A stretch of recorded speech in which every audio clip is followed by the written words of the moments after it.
Thank you, Senator Capito. Senator Britt. Thank you so much, Chairwoman Shaheen and Vice Chair Moran, for having this subcommittee hearing to discuss NASA and the National Science Foundation's FY25 budget request. Certainly appreciate the two of you being here in front of us today. I want to take this opportunity to express my thanks and appreciation to the civil servants, the suppliers, the contractors, all of who work tirelessly to continue to support the missions at Marshall Space Flight Center. I want to note for the record that I have absolutely full faith and confidence in Marshall's newest director, Joseph Pelfrey. He has done a tremendous job, and I'm excited to continue to be able to work with him. Administrator Nelson, I understand the budget realities and fiscal constraints that you were under when formulating this budget request. And I just want to say thank you. Thank you for continuing to fund several of Marshall's key priorities that are critical to carrying out so many of the missions there.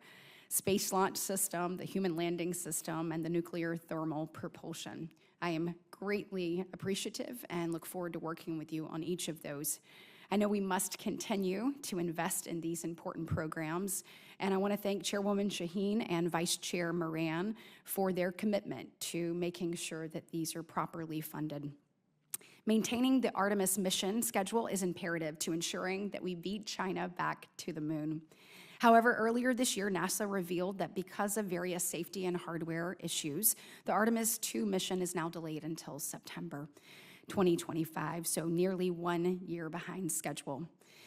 I appreciate NASA's diligence in addressing these issues, specifically the heat shield in Orion and spacecraft where the crew will be housed. The safety and well-being of our astronauts is of the utmost importance, and so I appreciate you making sure that that is a priority. Administrator, question for you. Are you properly resourced to address the safety and hardware issues to ensure that Artemis 2 can safely launch and is not further delayed? I can assure you we will not launch until it's ready. We have had to make tough choices, and in this budget for exploration, we are down $500 million. We will make do with that. We are still on the schedule for September of 25.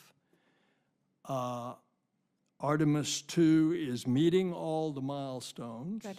We are doing extra examination of some of the unusual things that happen on the heat shield. Good. And obviously, we're not going to fly that until we're ready. And Mr. Administrator, if there is anything that is going to delay that further, we'd just love a commitment from you that we can continue this conversation. So if there are things that we need to be doing for you, I'm aware of that, and we can do our very best to make sure we put safety first and we also stay on time. Another question in that vein, I am the daughter of 2 small business owners, and I understand how uncertainty negatively impacts sometimes the little guy the most. And so as you consider the industrial base for SLS, many of the suppliers are very small companies. And I would argue these hardworking folks, many of whom are Alabamians, are the backbone to continued success in missions all across our country, but certainly there with SLS. I just want to associate myself, since I am almost out of time, with Senator Peters' comments on just continuing to make sure that we place emphasis on these small businesses. It is my opinion that in order to maintain the industrial base capabilities and supply chains, that these people have irreplaceable knowledge and skills. And so it is critically important that we think about this as these delays occur, that there's continued work for them to be doing. I want to switch gears real quick before I'm finished to NASA's Vision 2040. I believe it's important to bring NASA into the 21st century and ensure that we retain a skilled workforce while also continuing to recruit the best and brightest talent. However, there are several aspects of Vision 2040 that do give me some concern. concern. It's my understanding that Vision 2040 recommends that the program managers who oversee many of NASA's critical programs will now report directly to headquarters. I strongly believe that our centers who are responsible for the success of NASA programs, whether it be SLS or spacesuits or exploration ground systems, should retain their direct oversight and responsibilities of their program managers, their workforce, and their program's long-term success. So, Mr. Administrator, I would like for NASA to increase transparency here, and would like to get a commitment from you to just keep me informed of any additional Vision 2040 recommendations before they are implemented. Well, of course. Thank you so much. And I want to recommend that you talk to Joseph Pelfrey about your concern that things are going to go flying off to other states. Okay, I'll do it. The program office is in Washington for Moon to Mars. That was the same during Apollo.